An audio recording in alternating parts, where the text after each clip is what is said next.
encima me graba. Traición. Bueno, estoy contenta, de verdad. Es bueno contar un testimonio. Evidentemente, 30 años de ministerio y 48 años de casada no se cuentan en 30 minutos ni en 45 minutos. Simplemente es un...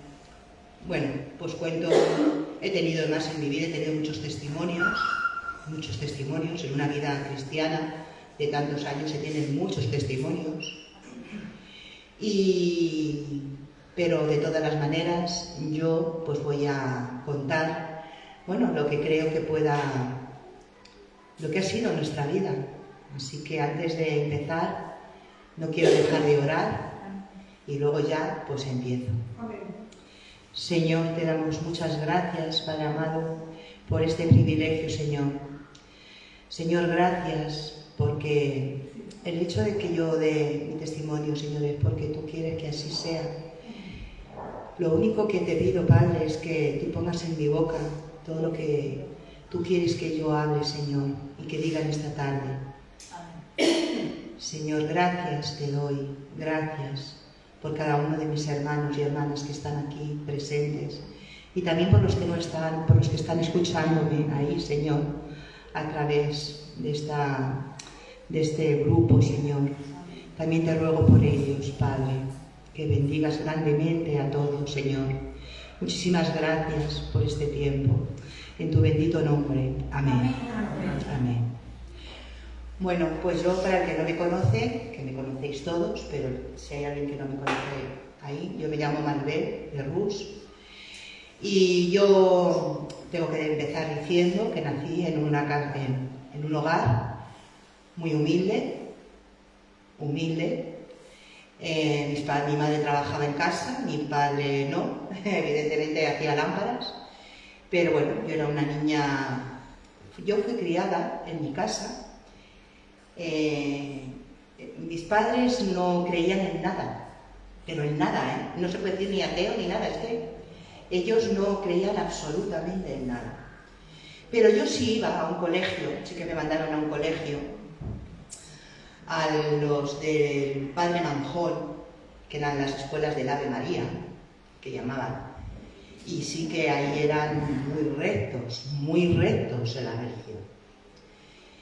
Y bueno, yo tenía la madre de mi abuela, la madre de mi padre, ella ya se encargó de enseñarme religión, pero religión,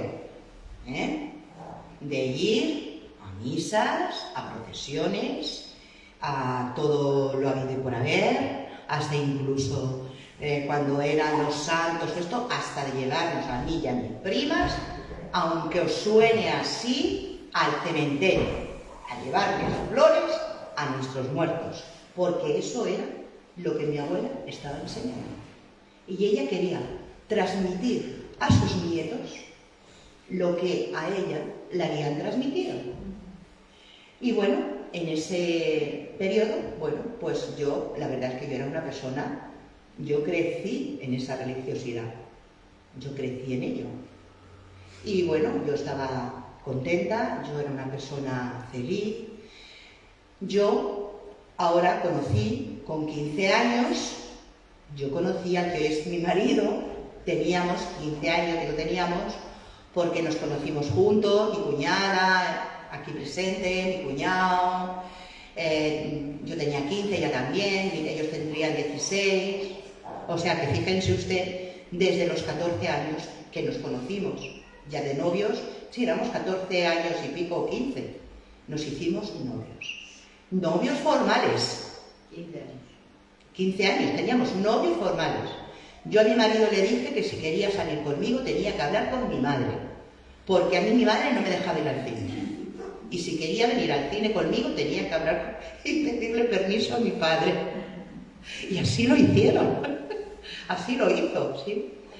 Fue a hablar con mi madre y mi padre, y mi madre y mi padre, y estuvo diciéndole que bueno, porque quería salir conmigo. No sé si fue el mismo domingo o al domingo siguiente fue mi cuñado a hablar con mi suegro, a decirle que también querían salir con ella, bueno, y empezamos así nuestra trayectoria. de noviazgo, de matrimonio.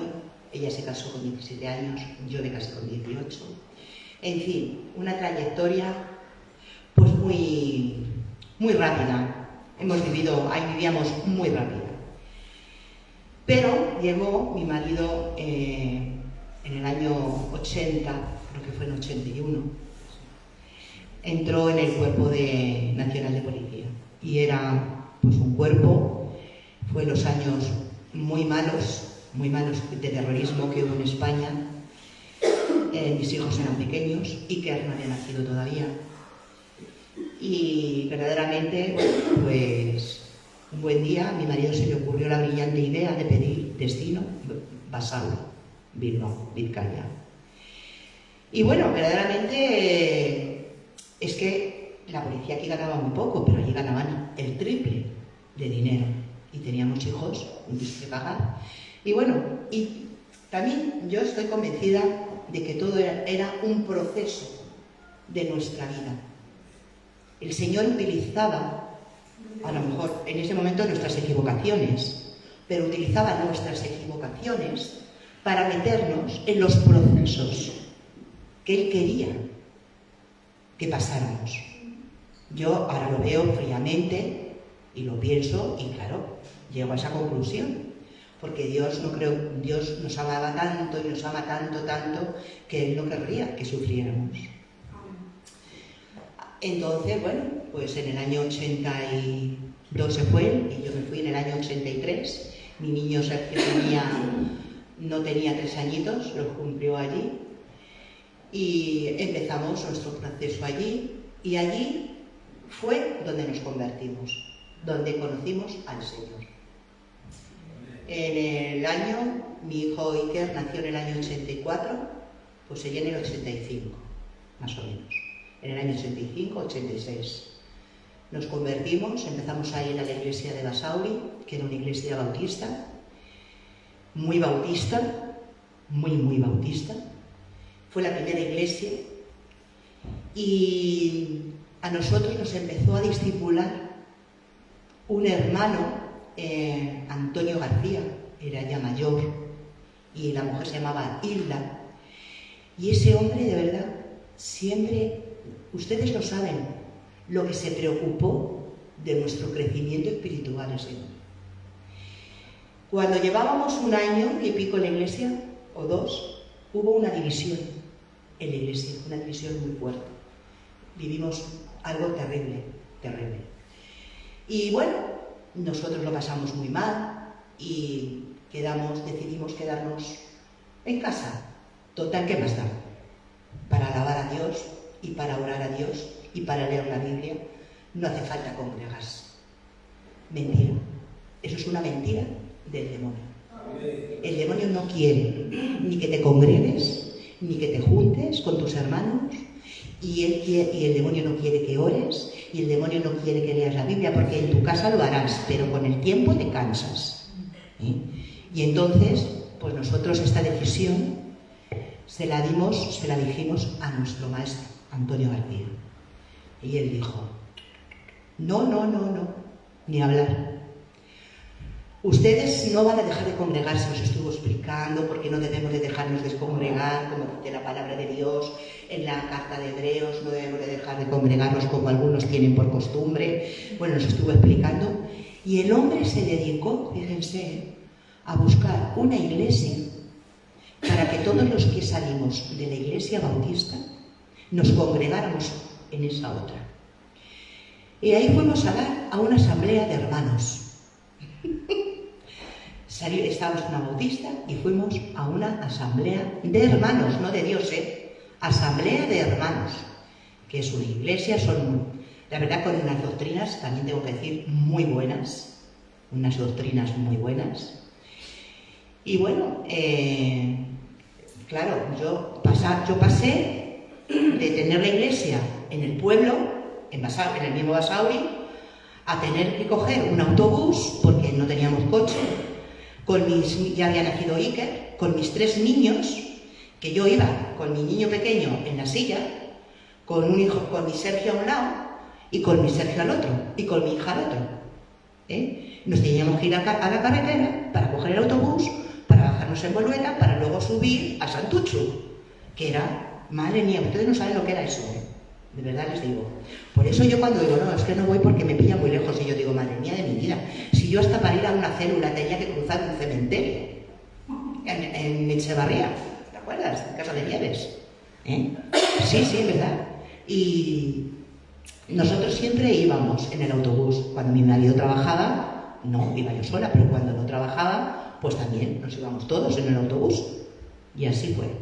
Y así estuvimos viviendo, pues hasta que ya a mi marido le destinaron, ya la policía empezó a salir de Basauri. Les puedo asegurar que vivimos una vida muy dura, durísima. Mis hijos vieron cosas que no tenían que haber visto por el terrorismo, por los atentados, por muchas cosas que pasaban. Pero, fíjense, el Señor siempre nos protegió. Siempre.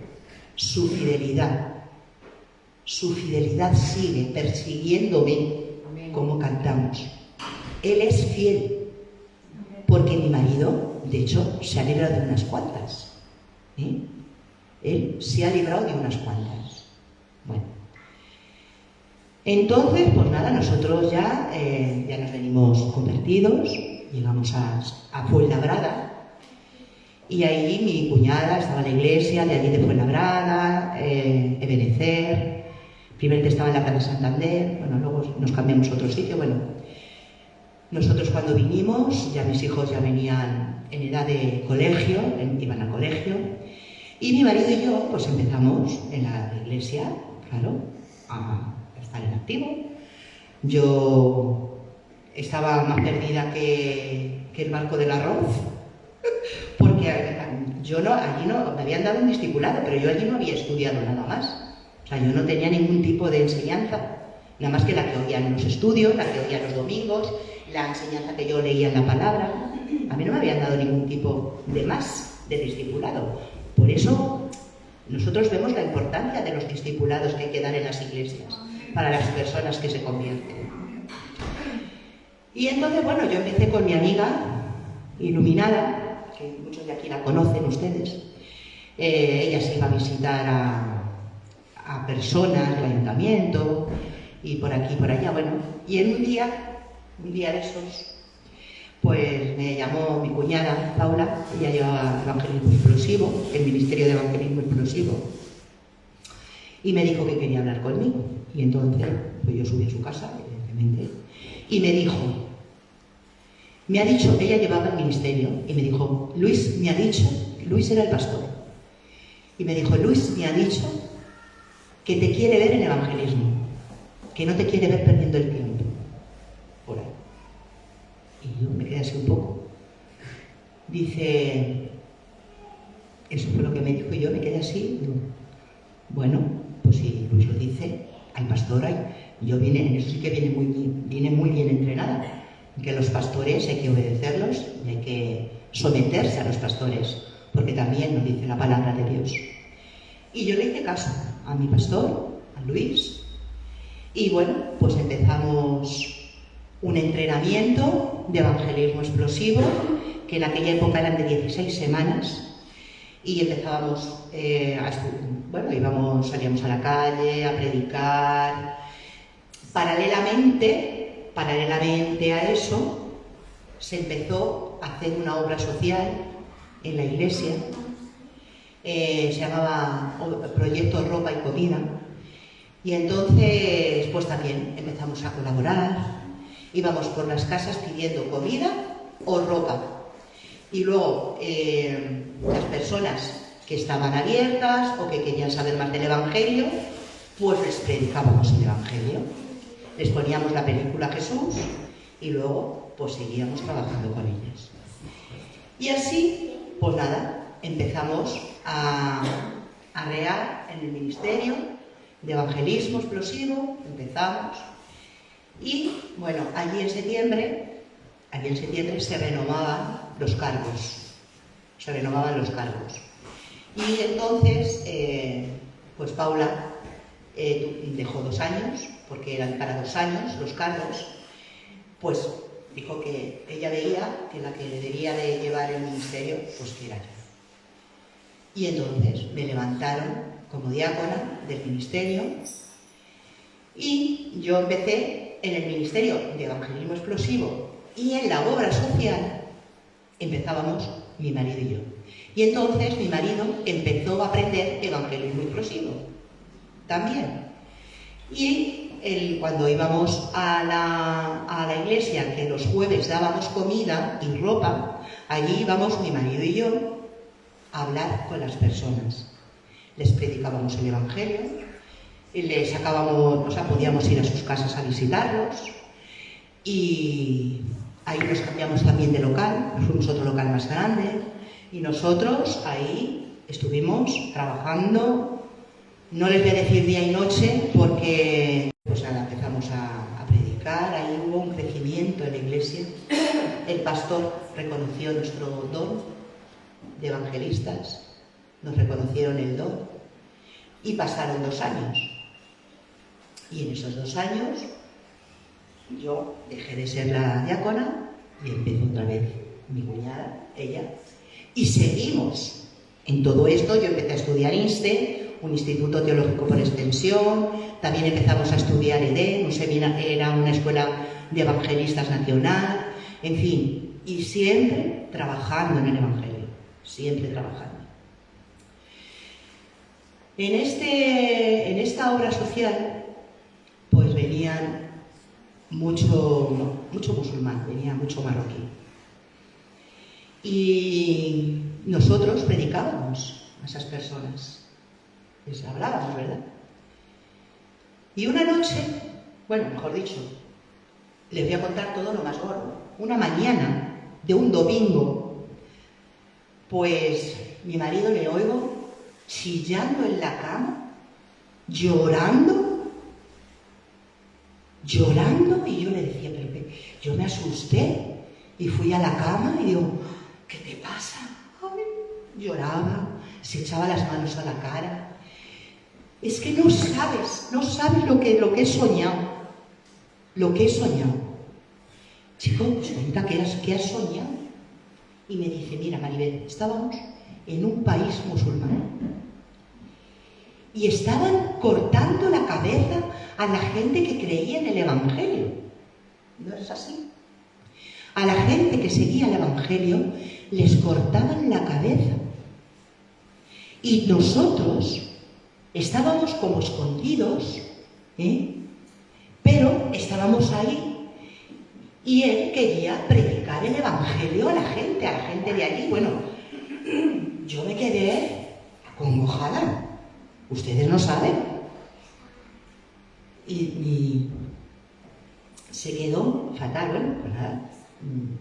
Cuando fuimos al culto, hablamos con Luis. El pastor no era muy amigo ni de sueños, ni de visiones, ni de profecías. Perdón. No sé si me oirá o me verá, pero es la verdad. Entonces, cuando acabó el culto, le dijimos, mira lo que nos ha pasado. Y se lo contamos. Ah, muy bien. Estupendo, Antonio. Pues nada. Empiézate a preparar para trabajar para el pueblo musulmán, marroquíes, que eran los que iban a la iglesia, a la obra social, y empieza. Bueno, pues ahí empezamos. Nos puso en contacto con personas que trabajaban en otras iglesias, con marroquíes. Estuvimos con un marroquí que estaba en Madrid, en Moratalá. Luego estuvimos con un hombre que iba a otra iglesia, que era él también trabajaba con marroquíes. Nos empezó a enseñar marroquí. Adiós. Nos empezó a enseñar, bueno, marroquí.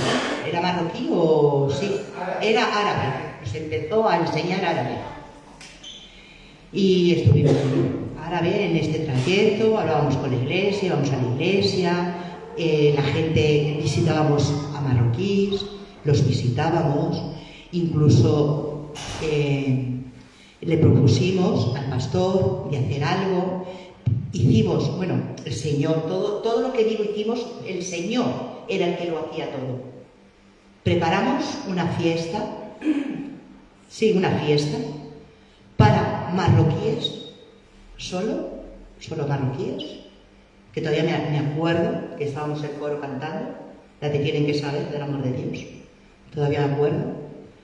Y fíjense, empezaron a venir moras, mujeres, que las conocíamos, las conocíamos.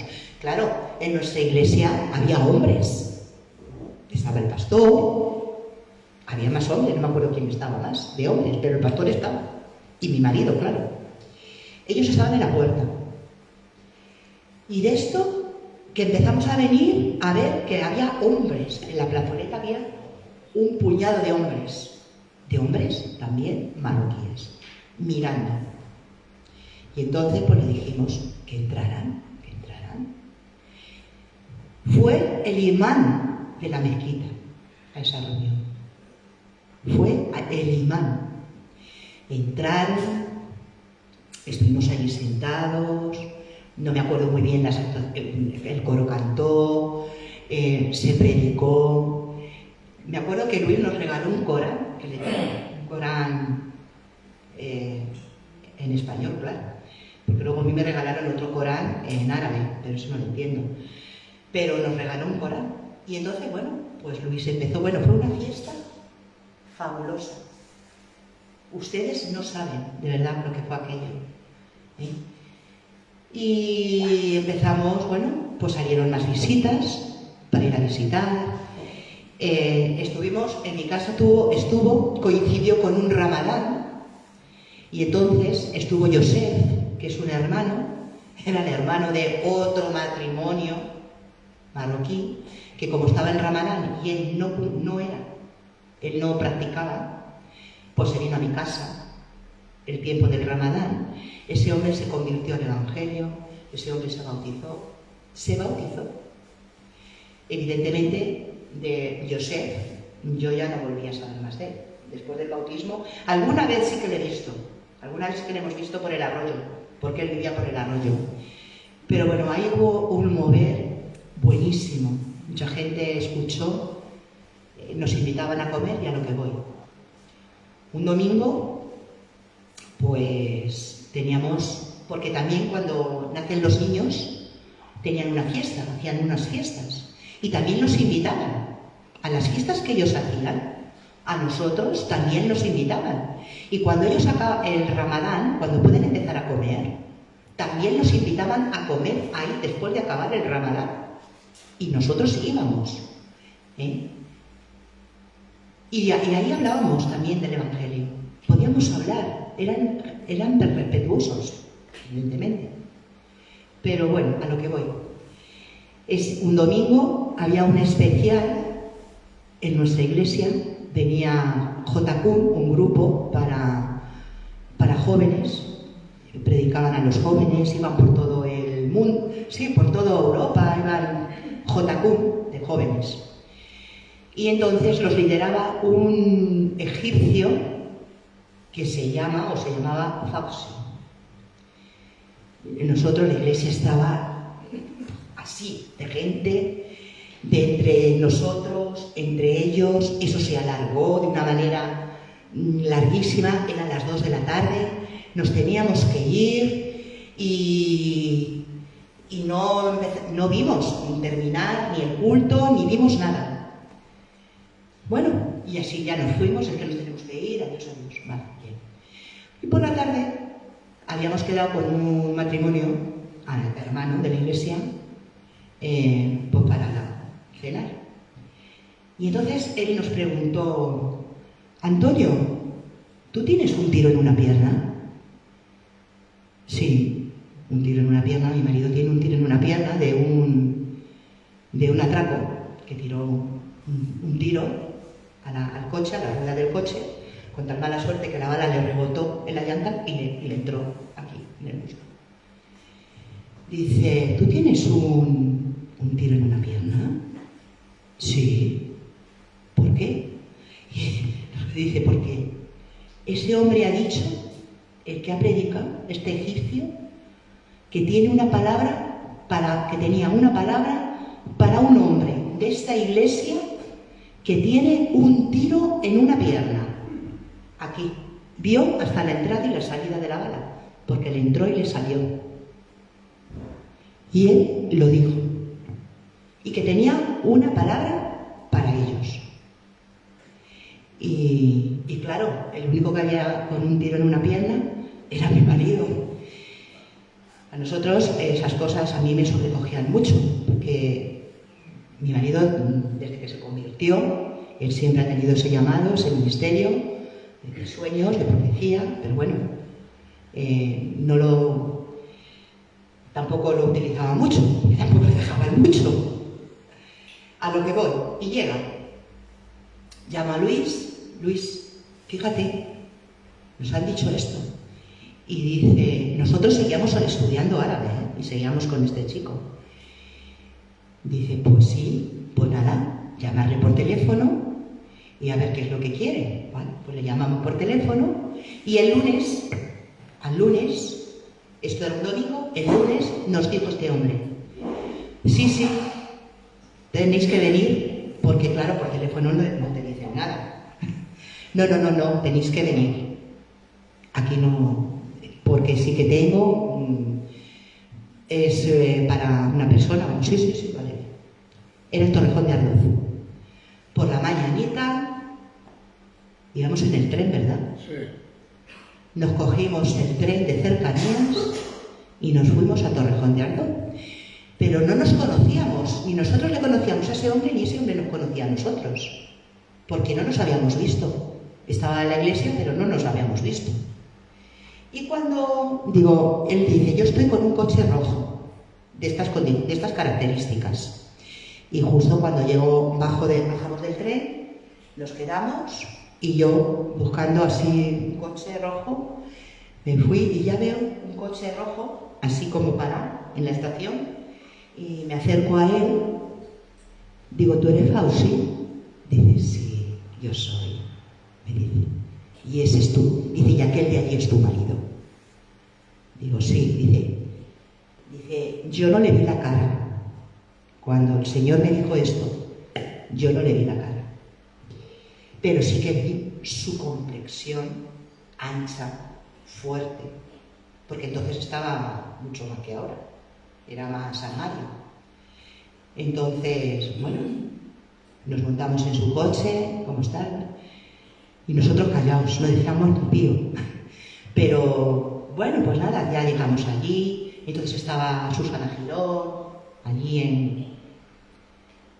en JQ, nos invitaron a comer, estuvimos comiendo y después de comer nos dice, vámonos al despacho que vamos a hablar.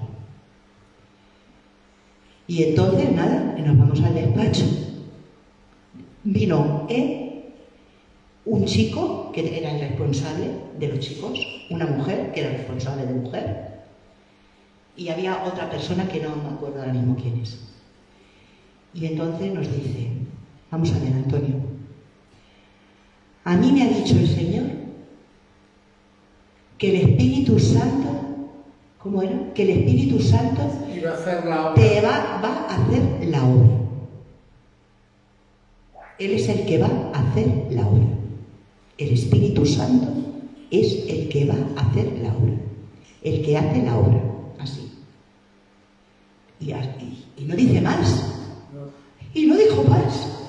Y digo, ¿nos quedamos así los dos? Bueno, ¿y qué más? Nada más. Nada más. Por algo será, ya dice el hombre. Yo no sé por qué es. Pero a mí me dijo que tú tranquilo, que el Espíritu Santo hace la obra. Y entonces, claro, le miramos todos a él y le dijimos, pero bueno, ¿y eso por qué? Dice, es que yo todos los días le pido al Señor que me dé la santidad, que el Espíritu Santo me dé la santidad. Y todos los días él se lo pedía a Dios. Y Dios le contestó. Y Dios le contestó. Tranquilo. El Espíritu Santo te lo va a dar. Vamos, te lo da. No digo te lo va a dar, te lo da. Bueno, nos quedamos así, muy así. Y cuando dice otro chico que había allí, dice, yo os voy a decir una visión. He visto un prado con vacas gordas y luego vacas flacas. Eso quiere decir que vais a tener tiempo bueno y que vais a tener tiempo no tan bueno.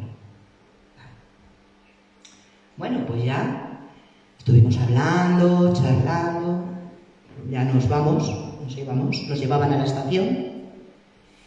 Y entonces viene una chica corriendo. Se llamaba Damaris, no se me olvidará esa chica nunca, ¿eh? Viene esa chica corriendo y me dice, ay, creía que nos pillaba. Dice, mira, el Señor me ha dado para vosotros esto. Y me puso un papel en la mano.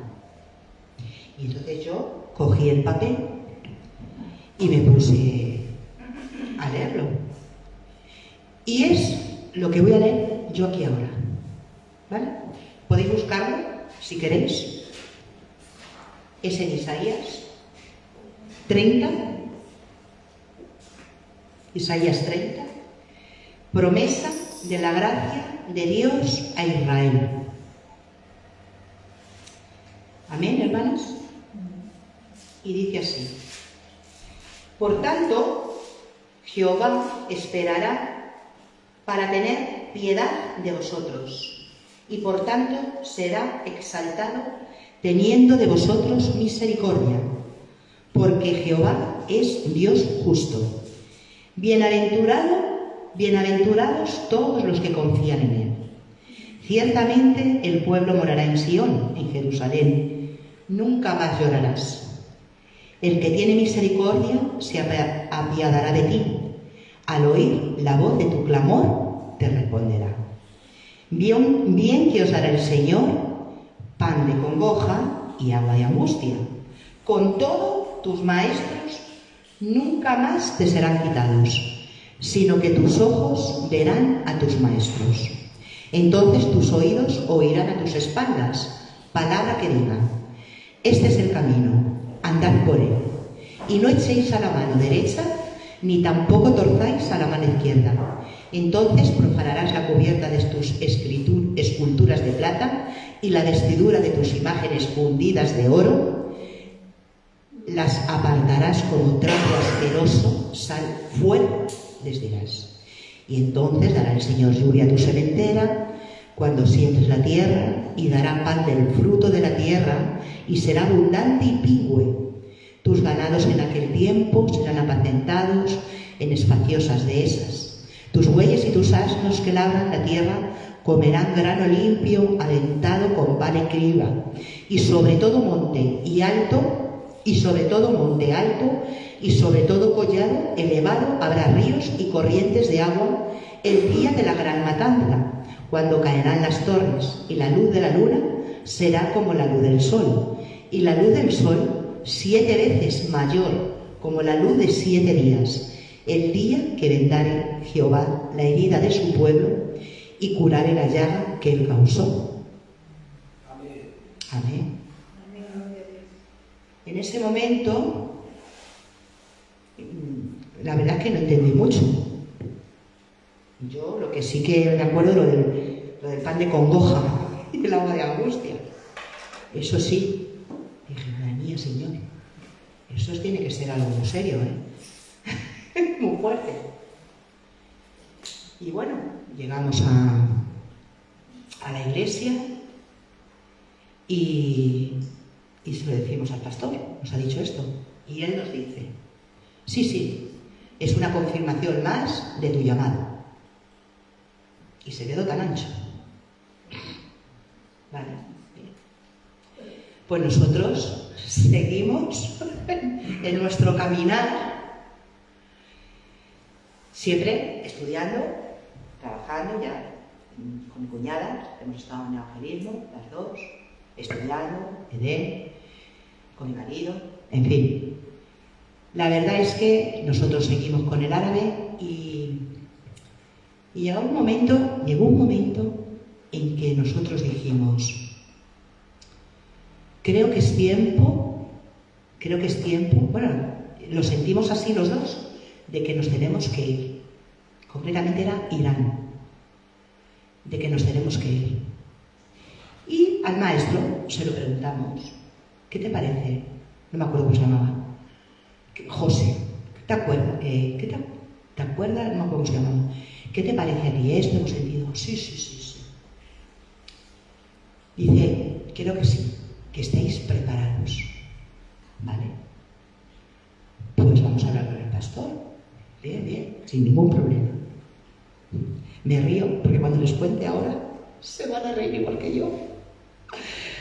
Con perdón. Miren, quedamos con el pastor, vamos a la iglesia, le decimos, Luis, hemos decidido, mi marido y yo, que creo que es hora de salir, de irnos, y nos dice que no, que nosotros no estamos preparados. Y entonces le decimos, bueno, Antonio, él se llamaba Antonio, y digo, él habla, porque él ha dicho que sí, que estábamos preparando. ¿Y saben lo que le dijeron? Que no estábamos preparados. Y yo me quedé así, nos quedamos mi marido y yo, y le dijimos, entonces, ¿qué hacemos aquí hablando con él? ¿Qué hacemos aquí hablando, perdiendo el tiempo? Si no estamos preparados, ¿para qué nos hace venir aquí a hablar con este hombre, con el pastor? Y si tú, para ti, miren, a veces pienso que no tendríamos que haberle hecho caso, pero otras veces pienso que entraba en el propósito de Dios también. Todo fue un proceso en nuestra vida. Todo fue un proceso en nuestra vida. Nosotros seguimos, vale, no pasa nada, obedecimos. El dato es que obedecimos. Pero, bueno, pues nosotros seguimos, a raíz de ahí no me quiero extender mucho más. Empezamos a tener muchos problemas, ahí yo sí que bebí y todos bebimos la amargura. Y bueno, yo no sabía, me venía una por un lado, otra por el otro, otra por el frente, otra por la espalda, me venían por todos los lados. Verdaderamente empezamos a estar mal, a tener problemas en la familia, empezamos a tener problemas y el caso es que,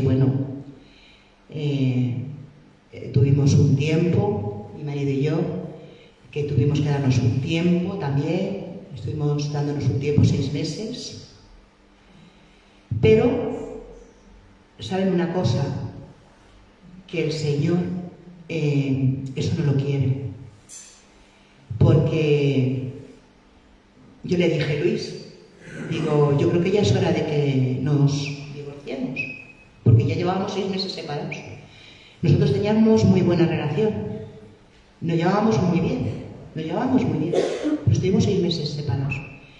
Y me dijo Luis, tú verás, Maribel, lo que haces. La Biblia no contempla el divorcio. Ya sabes que si te divorcias no te puedes volver a casar. Y acuérdate, me dijo, que por Cristo también ha muerto por él, igual que ha muerto por ti. Vale. Como siempre, ambigüedades. No te dicen, sí me lo dijo claro que no. Bueno, el hecho es que empezamos a hablar, empezamos a hablar. Bueno, el caso es que decidimos, después de muchas cosas, volver a vivir otra vez juntos. Con matrimonio, no había papeles por medio, no nos tuvimos que volver a casar, no tuvimos que hacer nada más, simplemente obedecer a Dios lo que Él nos decía. Simplemente obedecimos a Dios lo que Él nos dijo que teníamos que hacer. Obedecer a Dios. Que nos costó muchísimo. Muchísimo. Ustedes no saben todo lo que nos costó. Pero después, la obediencia es lo que te da. Es lo que te da, no sé qué palabra, pues como decía aquí, que luego yo me acordaba de aquí, cuando dice que el Señor dice, entonces, anda por él y entonces como dice Santiago, dice, entonces dará el Señor lluvia a tu cementerio cuando siembres la tierra. En fin, que vimos la bendición de Dios. Vimos la bendición de Dios. Lo que pasa es que ya la Iglesia empezó ya no bien. Y empezó a haber problemas con unos, con otros. Ya no estábamos a gusto, empezaron. Y verdaderamente es que, como yo les he dicho al principio, tantos años no se puede contar en media hora. A lo que vamos es que el Señor fue, queríamos cambiar, bueno, empezamos así acortando el testimonio porque hay muchas más cosas, pero no las puedo contar ahora porque se nos haría tardísimo. Pero lo que sí que les puedo decir fue que un mes de febrero del año, no sé si fue el año 2000, vinimos aquí en 2007, en el 2006, no, en el mismo 2007 fue, en el mismo 2007. Yo llamé al dueño, yo estábamos de alquiler en Fuenlabrada, llamé al dueño del piso, le dije que queríamos pedirle permiso para que pusiéramos el aire acondicionado. Me dijo que no, que nos iba a llamar, que iba a vender el piso y que nos daba todo el año para buscar piso. Ay, dijimos, ¿y ahora qué hacemos? Colocaron que están los pisos y todo, cómo está todo. Madre mía. Bueno, pues empezamos a mirar. Mis hijos ya cada uno estaba por su lado, mi hija ya estaba casada. Y entonces, un día estaba yo zapeando en el teletexto y vi que alquilaban un apartamento en Santa Pola por 350 euros. Y yo le dije a mi marido, Antonio, si nosotros con ese sueldo, con tu sueldo podemos vivir perfectamente pagando eso, los dos solitos. ¿Tú te irías a Santa Pola? No sabíamos cómo era Santa Pola. Sí, claro. Además, no es lo que nosotros queríamos, ¿no? Vale, hecho. Llamé al hombre y me dice, sí, nombre de Amurrio, nada menos, de Vizcaya, que alquilaban aquí 2 apartamentos. Miren, yo no les puedo decir, solo sé que se nos fueron abriendo las puertas, nos fueron abriendo, que esto fue. En el mes de mayo vinimos a ver piso, cogimos la casa, una casita preciosa ahí en la calle León, porque los que vinimos a ver no nos gustaba, cogimos otro. Y aquí, cuando vinimos, nos vinimos los dos solitos y ahí fue cuando nosotros empezamos a tener relación. Es que yo no les podría contar muchos detalles de las cosas como sucedieron, pero no nos da tiempo. Y en otro momento, o si quiere alguien hablar, pues que me pregunte, pero es que no me da más tiempo. Entonces, bueno, pues ahí fue cuando ya conocimos a Maricruz. Bueno, Maricruz la conocimos un poquito más tarde, conocimos a su tía, a Carlos, a su madre, porque claro, una hermana de allí de Fuenlabrada, un día la vemos y digo, Juana, que nos vamos a Santa Pola a vivir. ¿Cómo?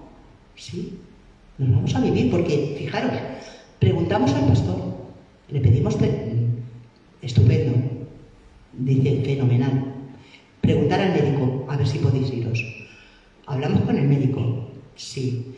Hablamos hasta con mi madre, nos vinimos hasta con la bendición de mi madre, evidentemente con la bendición de Dios, porque Dios fue el que fue orquestándolo todo.